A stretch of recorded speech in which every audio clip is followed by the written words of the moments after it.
Hey, I just thought I'd make a bike check. It's my first video. Well, I have fit high bars. Got the FBM bottleneck stem. My friend painted that for me. And I have premium 948 cranks. They're full chrome. Odyssey Twisted PC pedals. Fit Flow front and back wheels.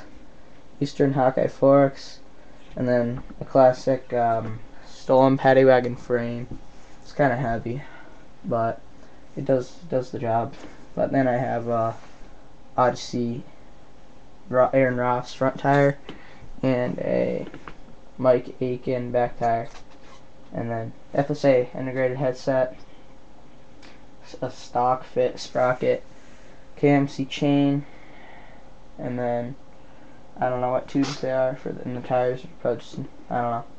But and then my grips, Odyssey Gary Young grips. Odyssey rail seat, Odyssey seat post, and then I have these crappy pegs. Really not that good. They're just regular steel pegs I use.